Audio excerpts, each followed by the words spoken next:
Salut à tous et bienvenue sur Asie Express pour un test qui va clairement être un de mes préférés de l'été, le four à pizza Ooni Karoo 16. Et si on mange d'abord avec les yeux, je peux vous dire qu'on cuisine aussi avec les yeux, il est vraiment magnifique ce four. Il est réalisé en acier au carbone, résistant aux fortes températures évidemment, mais aussi à la corrosion. Il mesure 81 cm de long, 50 cm de côté et 83 cm de haut en incluant les pieds et la cheminée. Cheminée qui est détachable d'un simple tour de vis et que vous allez pouvoir boucher.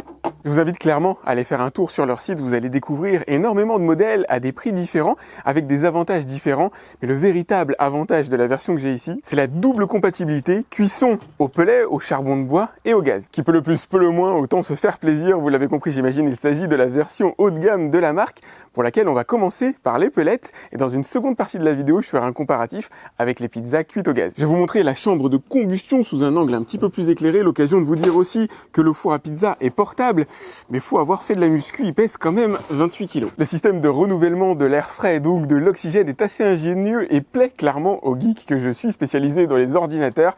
Vous avez à l'arrière une trappe qui va permettre l'entrée de l'air frais, oxygène qui va entrer à l'intérieur de la chambre de combustion, traverser la perforation du plateau que vous avez ici, permettre une bonne combustion, alors des pellets ou du bois, du charbon, ce que vous allez mettre à ce niveau-là, et faire ressortir la fumée par la cheminée qui mesure 46 cm de haut pour 10 cm de diamètre. L'objectif bien sûr est d'obtenir une montée en température aussi rapide que possible, à la fois pour le four et la pierre réfractaire. La pierre en cordierite de 15 mm se trouve derrière un des éléments les plus cool de ce four à pizza, la porte vitrée. Il s'agit du seul modèle de la marque disposant de la technologie ViewFlame qui vous permettra non seulement de voir la pizza en train de cuire, mais en plus de profiter du spectacle des flammes. L'objectif étant une montée en température en environ 15-20 minutes. On vérifiera tout ça au gaz bien sûr et aux pellets à l'intérieur de la vidéo. Et la marque a vraiment bien fait les choses pour pouvoir vérifier tout ça. Ils ont inclus un thermomètre à l'intérieur du four qui affiche bien sûr la température. Alors là, vous le voyez peut-être pas très bien, mais pour moi, c'est extrêmement lisible. À la limite, ce qui aurait pu être cool, c'est d'ajouter un timer à cette fonction de monitoring de la température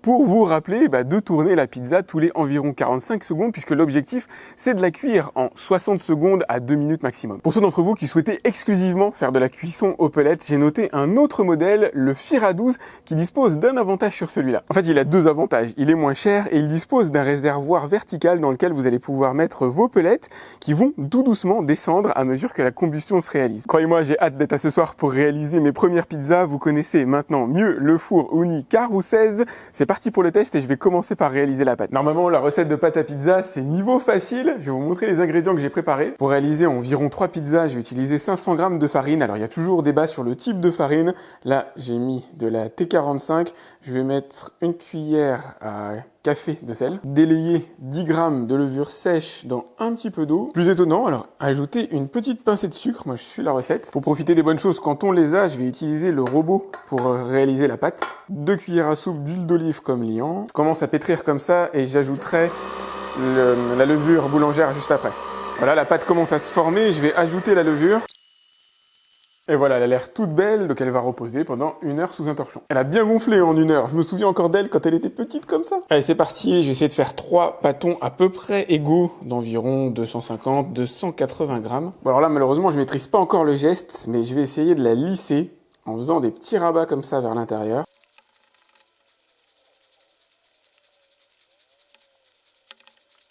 Alors pour la cuisson, j'ai décidé de réaliser une petite expérience. Pour cette première cuisson, je vais y aller en 3 temps. La première chose, on va chauffer le four à pizza avec des pellets que vous avez ici. Ensuite, pour conserver une température homogène, je vais utiliser du charbon de bois, plutôt des morceaux épais, des morceaux assez costauds pour avoir une certaine inertie. Et enfin, par curiosité, je vais quand même ajouter à l'intérieur, on va avoir dit du bois spécialisé pour le fumage, histoire d'essayer d'ajouter un petit peu de goût, juste voir si ça fonctionne. Allez, voilà la séquence d'allumage du palmier séché issu de mon jardin en pleine déconfiture liée à la canicule. Vous avez au-dessus alors un petit peu de branchage, un petit peu de bois, des pellets à hauteur, je dirais, d'environ 300-400 g. Ouais, je vais essayer de faire comme dans les restos pour l'étalage de la pâte. Hop. Pour le premier essai, on va préparer 3 pizzas. Il y aura une reine, une 4 fromages et une orientale. Alors, pour la 4 fromages, j'ai une base douce de mozzarella légèrement dégorgée, enfin légèrement, même plus que légèrement d'ailleurs. Une étape à surtout pas oublier, bien fariner la pelle pour éviter que la pizza accroche au moment où on va la mettre à l'intérieur du four. Bon allez, c'est un grand moment, je vais essayer de l'allumer du premier coup.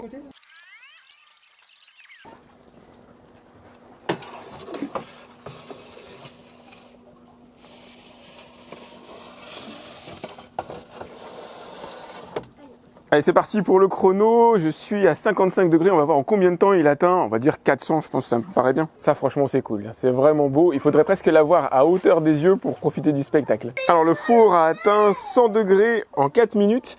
La sonde est située sur une paroi. C'est pas une sonde qui donne la température de la pierre réfractaire que vous avez ici au centre. Elle donne véritablement la température à l'intérieur du four. Je vais vous montrer la chambre de combustion. Alors pour l'instant, la poignée est pas chaude, mais à mon avis, quand le four a atteint ses 400 degrés, ça va commencer à être dur. Ah, et franchement, c'est un vrai spectacle à part entière. Donc là, j'ai atteint les 200 degrés en 6 minutes 30 à peu près. 300 degrés atteints en moins de 8 minutes. Alors le four a atteint 400 degrés en 9 minutes 48, mais ça signifie pas que la pierre réfractaire, elle, est à 400 degrés. Donc je vais le laisser encore reposer, à mon avis, 5-10 minutes peut-être avant d'enfourner les pizzas. Alors là, j'ai rajouté un peu de charbon et puis je vais mettre du bois de hêtre légèrement humidifié pour voir si ça peut fumer un peu. Ouais, c'est rentré, c'est rentré. Bon alors mon idée de fumage n'était pas top puisque la vitre est devenue noire. J'aurais pas dû fermer d'ailleurs le conduit de cheminée. Hop, je vais la retourner, là ça fait 45 secondes. Voilà, c'est beau gosse. Alors je l'ai laissé peut-être un petit peu plus que de raison, je l'ai laissé 2 minutes, mais de toute façon elle a l'air magnifique. Allez, c'est parti pour la suivante, on y croit. Et j'y suis... Ouais, c'est bon, ça passe. Allez, je vais faire monter la température pour la dernière. Hop. Ouais.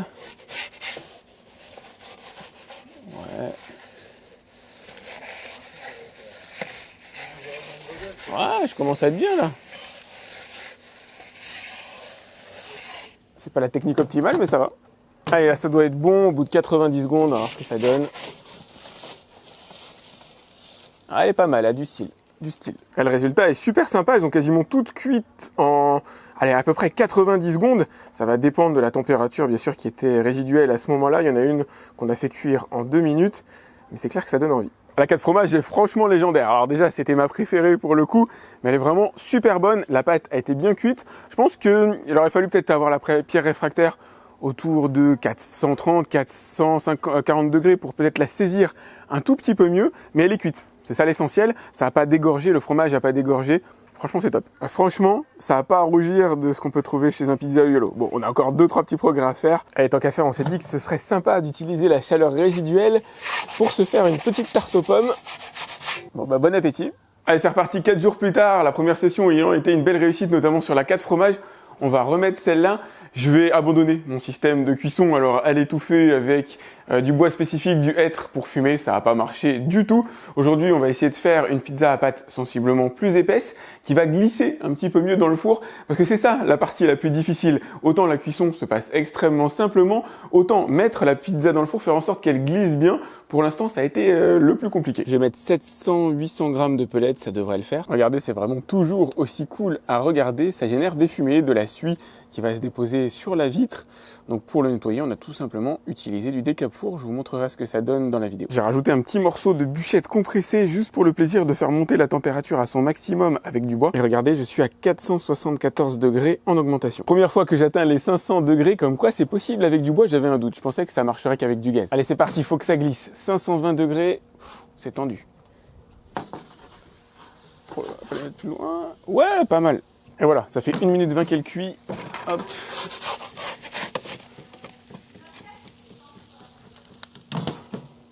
C'était un tout petit peu trop. Ah oui, quand ils disent cuisson 60 secondes à 500 degrés, c'est pas une blague. La 1 minute 20, c'était déjà un petit peu trop pour les bords, mais l'intérieur doit être délicieux. Allez, comme la précédente a cuit très très vite, cette fois-ci, je vais la retourner au bout de véritablement moins de 30 secondes. Hop. Ouais, nickel. Ah là, c'est beau gosse. Et voilà, cuisson en véritablement 60 secondes. Ah, quand c'est bien chaud comme ça, c'était vraiment pas une promesse en l'air. Quand ils disent cuisson en 60 secondes, on obtient déjà une cuisson assez costaud à 500 degrés. Ce soir, on déguste donc une 4 fromages et une tomate mozza basilic et elles ont l'air de déchirer, avec de la copa d'ailleurs. Faut avouer qu'elle a une bonne tête, même si on doit encore travailler la cuisson des bordures. C'est vraiment génial. Et voilà la fromage. Après avoir testé la cuisson aux pelettes, alors avec mélange charbon de bois et bois d'ailleurs qui m'a permis d'écouler d'anciens stocks, et ben on va s'attaquer à la cuisson au gaz. Le kit coûte quand même une centaine d'euros, mais tout est fourni. Vous avez là le raccordement directement à la bouteille de gaz qui a d'ores et déjà été fait par la marque, ainsi que le brûleur avec son variateur. Du coup, l'installation va littéralement me prendre quelques secondes. Côté cool, le raccordement est super facile. Par contre, c'est pas compatible avec 100% des bouteilles de gaz malheureusement. Et on va commencer la session au gaz par des cheese naan. Ça fait un moment qu'on n'en a pas mangé et c'est la première fois qu'on en réalise d'ailleurs. J'espère que ça va fonctionner. Regardez ce que ça donne aussi avec le brûleur gaz directement à travers la fenêtre. C'est pas mal aussi. La montée en température a l'air d'adopter à peu près le même rythme qu'avec les pellets. Allez, c'est parti. On va essayer avec une température de 270 degrés. Par curiosité, hein, c'est vraiment un test. Allez, apparemment ça commence à bien roussir de l'autre côté, je vais essayer de la retourner. Ah, c'est bien, ça a l'air de se retourner tranquille. Ah, cool. Alors j'ai pas encore le coup de main, mais ça c'est pas trop grave. Allez, on va faire un autre tiers. Et voilà, après environ 3-4 minutes de cuisson, grand max, normalement ça doit être prêt. C'est pas mal. Et voilà le résultat, il a l'air assez cool sur le papier. Il aurait fallu peut-être une forme un peu plus fine, mais il faut qu'on maîtrise aussi l'art de la pâte, ça viendra progressivement. Et dernier petit test, avant de passer aux pizzas cuites au gaz, on va essayer de faire une couronne briochée.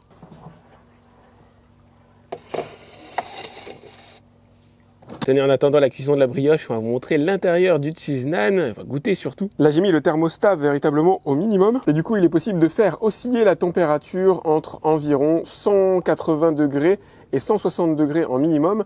Cette variable étant obtenue en ajustant l'ouverture que vous avez ici pour laisser entrer plus ou moins d'air ou sortir plus ou moins d'air. Regardez le résultat concernant la brioche, c'est pas mal du tout. Alors au centre, c'est de la crème pâtissière. C'est pour ça qu'on a l'impression que c'est pas cuit, mais on a mis de la crème pâtissière au milieu. Du coup, comme le cheese naan et la brioche nous ont bien nourris et la brioche était franchement super bonne, la cheese naan, la prochaine fois je le cuirai sur les deux faces.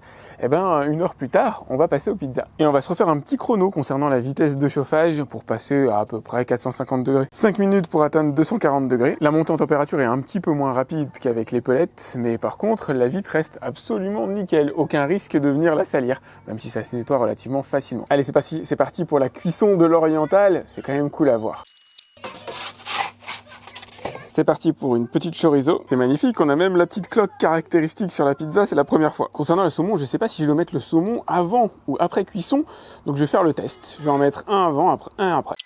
Et voilà le résultat au bout de 90 secondes. À vue de nez, j'aurais pu mettre tout le saumon directement dans le four. Et voilà la version finale de la pizza au saumon avec la crème fraîche sur le dessus.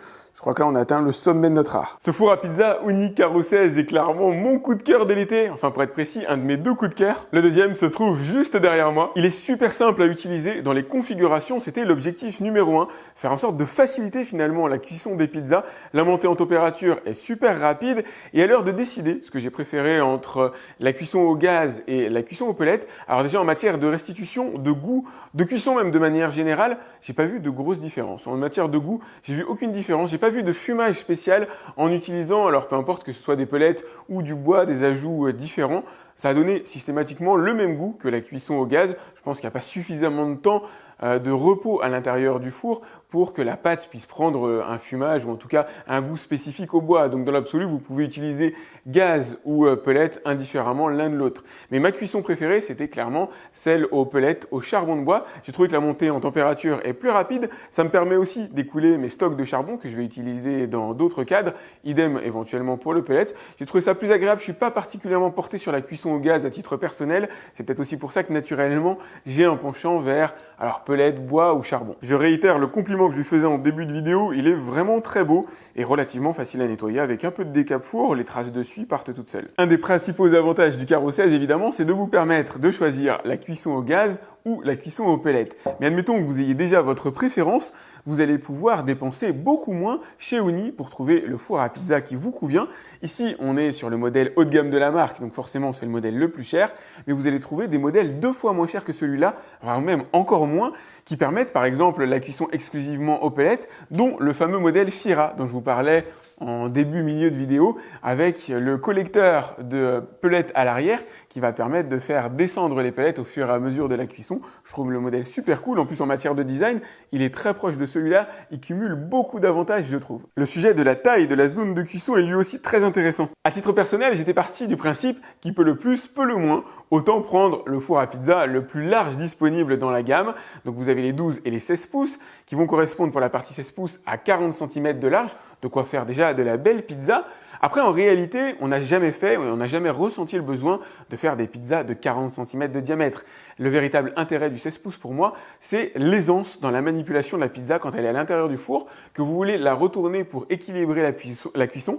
Vous allez avoir plus de place pour positionner vos outils. Effectivement, ce sera un peu plus simple à manipuler, mais j'ai pas trouvé nécessaire, en tout cas absolument nécessaire, de prendre la version 16 pouces. Un avantage super cool du Unicarro 16, c'est son thermomètre. Et c'est vraiment pas un gadget, ça va vous aider à déterminer quelle est la bonne température pour cuire vos pizzas. En ce qui me concerne, je vais avoir tendance à flirter autour des 440-450 degrés. C'est une température qui me convient bien, à partir de laquelle la pâte cuit impeccablement et qui n'est pas trop élevée. 500 degrés pour cuire une pizza, ça va extrêmement vite, donc il faut soit être pressé, soit prendre le coup de main. On est vraiment dans des monitorings très différents, je trouve. Pour moi, 450 degrés, c'est le top. À l'heure de vous faire part des éventuelles difficultés que j'ai pu rencontrer avec le Unicarro 16, je suis bien en galère, tout simplement parce qu'on n'en a pas véritablement eu.